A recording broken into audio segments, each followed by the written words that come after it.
Hello, bienvenue dans une nouvelle vidéo dans laquelle je vais vous parler de ma recherche d'appartement à Shanghai.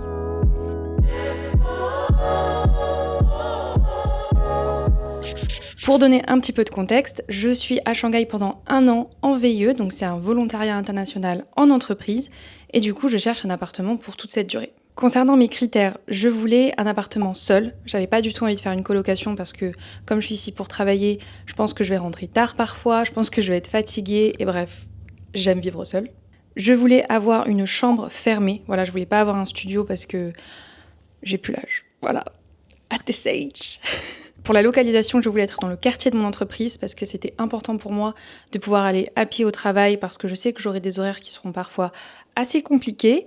Donc j'avais envie d'être dans le centre de Shanghai. Et pour le prix, j'avais envie d'avoir maximum un loyer à 1 000 € en sachant que la plupart des appartements à Shanghai, les charges ne sont pas incluses, donc il y a ça en plus. Quand vous recherchez un appartement à Shanghai, il y a vraiment plein de possibilités, mais la plus courante, c'est de passer par un agent. Donc les agents, c'est ultra courant ici, et c'est ce qui est le plus simple, à vrai dire, parce que c'est des personnes qui parlent la langue locale et qui seront capables de négocier avec le propriétaire. Parce que oui, en Chine, les appartements se négocient, le loyer peut être diminué. Vous pouvez passer par le site Smart Shanghai, donc c'est vraiment un site plutôt pour les expatriés ou les immigrés et qui fonctionne vraiment. L'avantage de ce site, c'est que vous avez directement tous les apparts qui sont localisés dessus et vous pouvez choisir le quartier, la ligne de métro, le prix, etc. Et vous allez avoir un tas de résultats qui va sortir. Sur tous les résultats, vous allez pouvoir cliquer sur les appartements qui vous intéressent. Dessus, il y a toutes les informations classiques et vous avez également le WeChat en général des agents. Donc moi, c'est ce que j'avais fait. J'avais pris en photo le WeChat pour le scanner dans mon application et j'avais connecté des agents comme ça. Et surtout, n'hésitez pas à contacter votre entreprise pour vous aider dans les recherches d'appartements. Moi, je sais que beaucoup de mes collègues m'ont envoyé leurs agents avec qui ils étaient passés et comme ça, j'ai pu un peu mettre en compétition les différents agents. Rentrons un peu dans le vif du sujet, je vais vous montrer les différents appartements que j'ai visités. C'était vraiment une volonté pour moi de visiter en direct les appartements, exactement pour éviter les mauvaises surprises. Et vous allez voir que dans ces vidéos, il va y avoir quelques petites mauvaises surprises. Pour rentrer dans les appartements, en tout cas à Shanghai, c'est soit avec un code, soit avec une empreinte digitale, donc ça j'avoue que c'est quand même hyper pratique. Donc le premier appartement était assez sympa, il était grand, la salle de bain était assez jolie, les meubles aussi mignons et la chambre également. Mais les points positifs c'était que c'était très sale. Je ne sais pas si ça se verra en vidéo et je ne crois pas. C'est que la notion de propreté n'était pas la même. Donc la salle de bain était ultra crade, il y avait du jaune partout sur les joints, il y avait du calcaire partout, les toilettes c'était sale et quand tu visites un appartement qui est sale, c'est quand même compliqué de se projeter pour y vivre. Le vrai avantage de cet appartement, c'est que je suis à 5 minutes à pied de mon travail, et ça, c'était quand même quelque chose qui m'a fait pencher dans la balance, parce que je me disais, bon, ok, pas très propre, ok, mais proche du travail. Pour le deuxième appartement, donc on y allait en scooter avec l'agent immobilier, voilà, c'est pareil, quelque chose de très commun ici. Celui-ci, c'était un de mes préférés, j'aimais beaucoup déjà parce que c'était dans une ancienne grande maison typique de Shanghai, donc au niveau des parties communes, c'était quand même assez mignon. Et quand on rentre dans l'appart, donc c'était très chouette. Les meubles étaient très jolis, il y avait un bon agencement, à part la télé en plein milieu comme ça. La chambre était très belle, enfin franchement, moi j'aimais beaucoup cet appartement. Et la salle de bain, je crois que c'était vraiment ma partie préférée parce qu'elle était ultra clean. Il y avait une fenêtre, et c'est vrai que moi j'adore les fenêtres dans les salles de bain pour aérer, voilà, team maniaque. Donc vraiment cet appartement, je le préférais en termes de beauté et en termes de propreté, mais l'inconvénient c'est qu'il était beaucoup plus loin de mon travail. Et non seulement il était plus loin du travail, mais il était pas à côté d'une station de métro. Et il y avait aucune commodité en dessous. Il n'y avait pas de supérette, il n'y avait pas de restaurant, et je crois un barbeur quoi, mais... Troisième appartement, pareil, c'était un de mes préférés sur les photos. Sur les photos, j'insiste. Il est très grand, franchement il était très grand, là comme ça paraît assez sympa.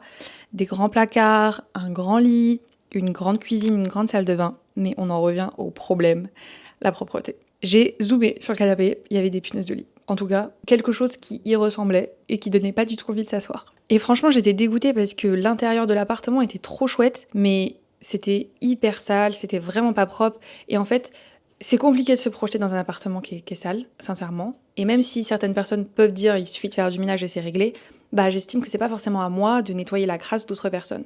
Surtout que là, on parle pas de juste faire 20 minutes de ménage. Là, on parle vraiment de tout nettoyer de fond en comble. Pareil sur le lit, je sais pas si je l'ai filmé, mais il y avait des traces un peu jaunes, etc. J'ai pas envie de m'asseoir et de dormir là où des gens ont dormi et se sont assis, et en fait je sais pas ce qui s'est passé quoi. Et concernant la localisation de celui-ci, il était aussi plus loin de mon travail et il y avait moins de commodité, donc je me suis dit que probablement j'allais pas le prendre.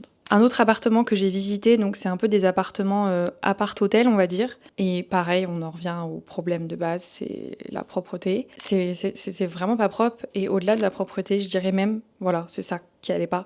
C'est l'atmosphère que j'avais dans l'appartement. Quand je rentrais dans ces appartements, je me sentais pas bien. Moi, je suis un peu quelqu'un qui croit au destin, au karma, etc. Et je sais pas, je me sentais pas bien. Donc, si je le sentais pas, c'est que ça devait pas être celui-ci. Et de toute façon, pareil, il était archi loin de mon travail. Et il y avait pas du tout de station de métro à côté. Donc après, c'est très courant à Shanghai de pas avoir une station juste en bas de chez soi parce que les lignes de métro sont très étalées, comme la ville est grande. En fait, il y avait pas grand-chose en termes de localisation qui me convenait. Du coup, j'en ai parlé avec une collègue ici qui m'a donné l'agence vers qui elle était passée quand elle est venue vivre à Shanghai il y a plusieurs années. Et j'ai visité 2 autres appartements le lendemain. Donc celui-ci était vraiment chouette, je trouve, en termes de taille. J'aimais moins les meubles et la déco, mais c'était qu'un détail. Et par contre, je trouvais que l'isolation était pas terrible. L'isolation sonore, puisqu'on était vraiment sur la route. Donc je savais que j'allais avoir un petit peu de bruit. Et il était un peu plus cher que mon budget. Enfin, il était dans le max. C'était le plus haut de mon budget. Donc voilà. Localisation assez chouette. Il y avait 2-3 restaurants de bas et de quoi louer des vélos. Donc plutôt cool. Et je crois que c'était 10 minutes en vélo de mon travail, un truc comme ça. Et enfin, le dernier appartement que j'ai visité, donc celui-ci, j'avoue que c'était un peu un coup de cœur, surtout d'un point de vue sensation et atmosphère dans l'appartement. Je me suis sentie trop bien. Ce que j'aime dans cet appartement, c'est que chaque pièce est grande. La salle de bain est grande, le salon est grand, la chambre est grande. Voilà, il y a de l'espace, il y a des placards, donc c'est hyper important pour mettre plein de trucs pour moi. On est dans les derniers étages de l'immeuble, donc moins de bruit lié à la route qui est juste en bas. Et les meubles et la déco étaient plutôt pas mal. Au niveau du prix, l'agent m'a dit que c'était négociable, donc ça aussi c'était un bon point. Et ce qui a fait vraiment pencher dans la balance pour que je prenne cet appartement, c'est la localisation. Cet appartement est à environ 10 minutes à pied de mon travail.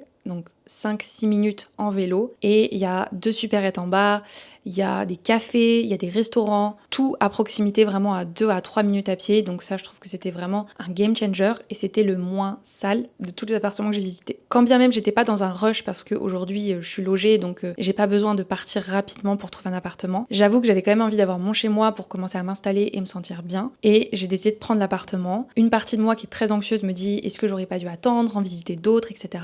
Et l'autre côté, je me dis j'en ai déjà vu quand même pas mal, qui m'a permis un petit peu de voir ce qu'il y avait sur le marché. Niveau localisation, il n'y avait pas mieux. Franchement, ça aurait été difficile de trouver un appartement avec autant de commodités à côté et il y a une salle de sport en bas. J'ai oublié de préciser. Je me dis aussi que je ne suis pas bloquée et que si jamais ça se passe mal ou que j'ai envie de changer d'appartement, je pourrais le faire. Ça me ferait trop plaisir d'avoir vos avis sur quel appartement vous avez préféré et pourquoi, et comme ça je pourrais un petit peu en discuter avec vous dans les commentaires. N'hésitez pas à vous abonner pour voir les prochaines vidéos et comme ça vous pourrez voir l'appartement tour qui va arriver juste après et vous pourrez ne rien manquer des prochaines vidéos. Voilà, j'espère que la vidéo vous a plu et on se retrouve très bientôt pour l'appartement tour.